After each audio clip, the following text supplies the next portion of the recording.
semua kita pengantin baru, cuma waktunya yang berbeda. Bapak Ibu saudara-saudara sekalian, yang pertama, adindaku Mas Akbar, sebenarnya Daeng karena orang Bugis. Daeng Akbar dan istri. Pertama, yang adenda harus yakini, nikah adalah ibadah. Ibadah terpanjang bagi orang Islam itu nikah. Haji paling sekali seumur hidup kita. Sholat 5 kali sehari semalam. Puasa sekali setahun. Tapi nikah dari bangun, tidur lagi, bangun lagi, itu semua ibadah. Berhubungan suami istri pun itu ibadah. Maka karena dia ibadah, luruskan niat. Kalau adinda menikah gara-gara melihat jabatannya bapaknya, siap-siap kau kecewa. Kenapa? Ada pensiunnya. Kalau kau menikah karena dia salpa cantik, siap-siap kau kecewa. Karena usia 75 tahun nanti pasti tidak cantik. Kalau kau menikah karena kaya, siap-siap kau kecewa. Kenapa? Kekayaan ada batasnya. Memang orang berkata dia tidak akan miskin 7 turunan. Tapi masalahnya kalau dia turunan ke-8, persoalan. Maka luruskan niat.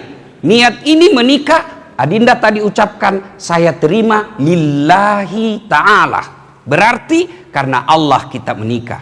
Kalau karena Allah kita menikah karena ibadah, cari nafkah ibadah. Istri marah, kita diam ibadah.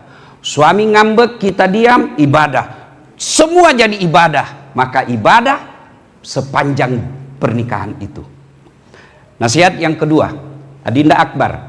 Tadi kamu mengatakan ijab qabul. Ijab itu kalau bahasa Indonesianya penyerahan. Kabul, saya terima. Itu namanya ijab kabul. Bapaknya seolah-olah bilang begini, Daeng Akbar, saya kasih ke anakku. Akbar mengatakan, saya terima pak. Itu artinya mulai dari A sampai Z, sekarang tanggung jawabnya ada sama Akbar. Itu namanya ijab kabul. Berikutnya, ada yang disebut akad nikah. Nikah dalam Quran ada 2 kata yang selalu identik, yaitu akad, yaitu nikah dan sawaj. Sawaj itu pasangan.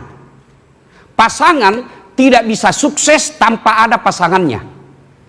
Contoh, Pak Insinyur Joko Widodo kasih saya sendal merek Louis Vuitton. Masya Allah. Tapi cuma kiri. Mahal memang, tapi cuma kiri. Saya pakai ke Plaza Indonesia. Orang bilang, wih gila-gila itu Ustaz. Pakai sandal cuma kiri. Padahal mahal. Maknanya, adinda Mas Akbar, Daeng Akbar, tidak mungkin kau hebat tanpa dukungan istrimu.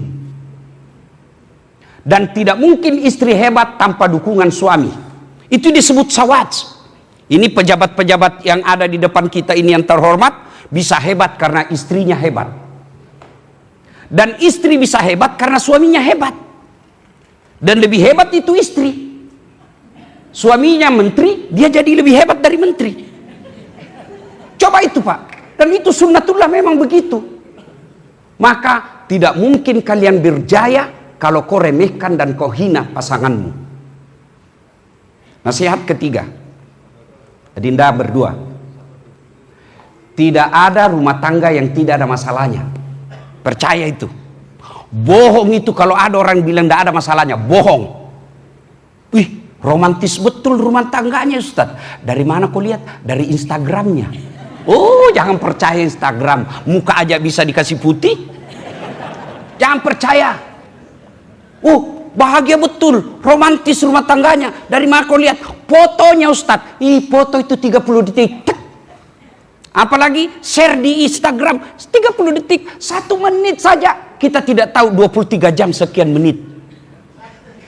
Oh, romantis pelukan. Ya wajar foto. Bodoh itu kalau dia bertengkar suami istri lalu dia siaran langsung. Hai guys, kita lagi bertanya, beleng-beleng itu namanya. Tidak mungkin. Jangan percaya tidak ada rumah tangga, tidak ada masalah. Bohong. Coba deh, bicara soal Nabi dalam Quran. Ada Nabi ditinggal istrinya.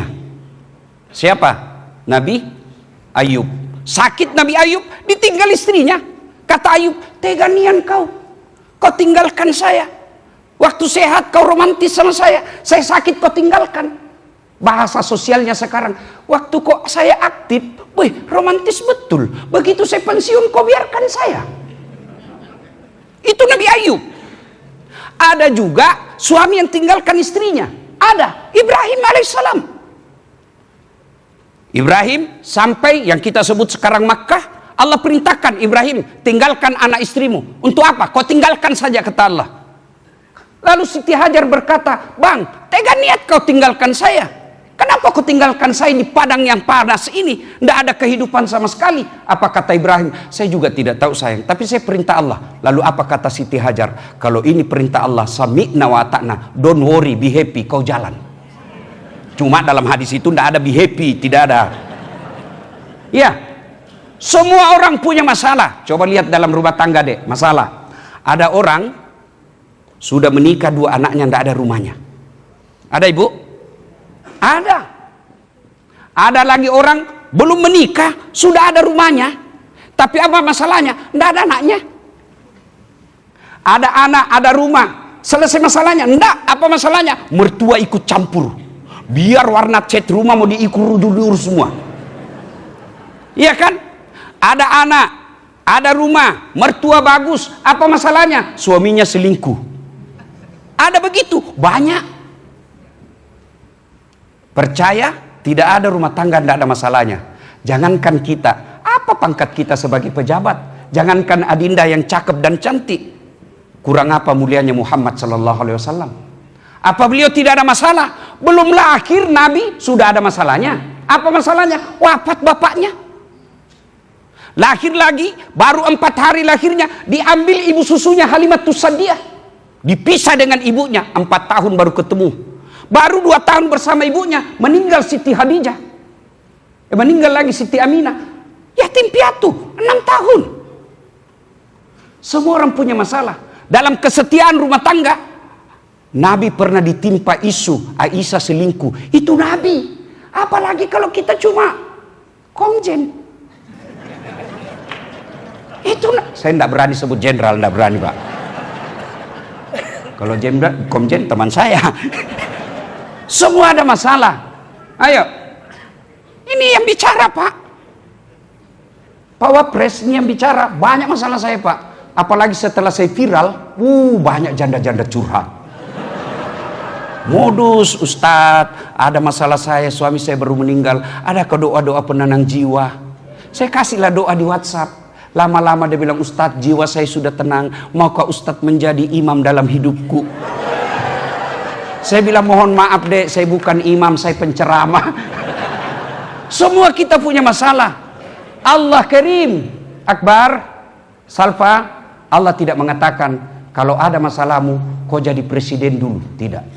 Ada masalahmu kau jadi anggota dewan dulu, tidak. Kau kaya dulu, tidak. Allah cuma minta 2 hal dalam Quran. Ista'inu bis-sabri was-shalah. Sabar, perbaiki solatmu, saya yang selesaikan masalahmu. Itu janji Allah, bukan janji pilkada. Allah janji, kalau ada masalahmu dasat, kau sabar, solat. Istrimu cerewet, sabar, tidak usah kau layani. Apalagi kalau dia sudah bilang pokoknya, kau diam saja. Dan itu perempuan, Deng Akbar, jangan kau coba-coba bikin salah. Karena itu perempuan ahli sejarah. 1 kali kau salah, dia ingat sampai kau pensiun.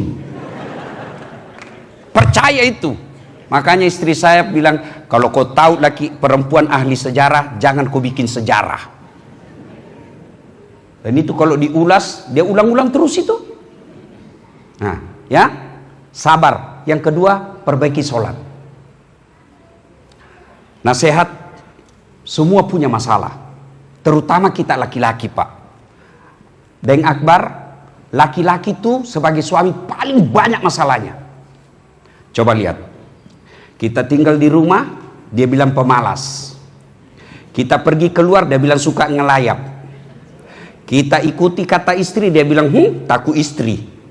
Kita ikuti nasihat mama, dia bilang dibawa ke ibu, anak mami. Kita bantu perempuan, dia bilang banyak urusan. Tidak dibantu, dia bilang tegaan. Kita marah sama anak, dia bilang kasar. Tidak dinasehati, dia bilang tidak tegas. Selalu ada masalah. Di warung kopi banyak tagihan. Pergi kerja dimarah-marahi sama bos. Sampai lagi di rumah dimarah-marahi lagi sama istri. Maka resepnya sabar. Kalau saya istriku marah, saya lebih baik menyanyi. Kalau dia mulai lain-lain modelnya, langsung saya peluk. Kalau dia marah lalu saya menyanyi. Bila kamu di sisiku, hati rasa syahdu. Oh, mulai senyum-senyum itu. Tapi tetap marah, saya peluk, baru saya menyanyi. Insaplah wahai. Berhenti dia marah. Coba amalkan itu deh. Coba ku amalkan. Bapak-bapak, coba amalkan itu. Berhenti marah.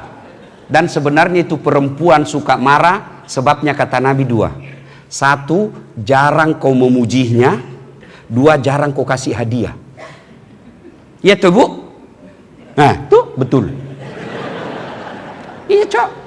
Bahkan untuk memuji istri, boleh bohong. 3 bohong yang boleh dalam agama. 3 bohong yang boleh dalam agama. 1 diantaranya menyenangkan hati istri. Bohong boleh. Wih, tambah cantik kau sayang. Padahal dalam hati kita kau makin jelek. Boleh bohong seperti itu. Boleh. Dan istri itu meskipun ditahu dibohongi, dia senang juga itu. Itulah hebatnya itu bohong untuk menyenangkan kebahagiaan. Belikan emas, kasih hadiah yang kedua, kasih hadiah. Nah, banyak sebenarnya yang saya sampaikan, tapi ini pejabat banyak waktu tersisa. Terakhir, nasihat buat kita semua. 1, biasa kalau ada pengantin begini banyak ndak sholat. Gara-gara make up, jilbab sakaratil maut. Ibu-ibu pernah lihat jilbab sakaratil maut?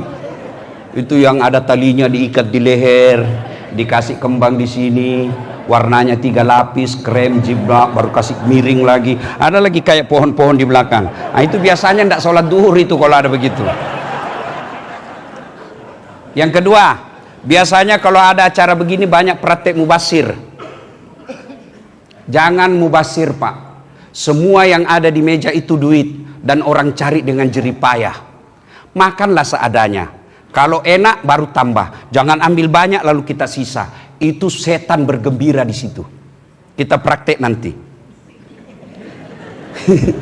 Yang ketiga, biasanya kalau ada acara begini banyak yang pulang bawa dosa.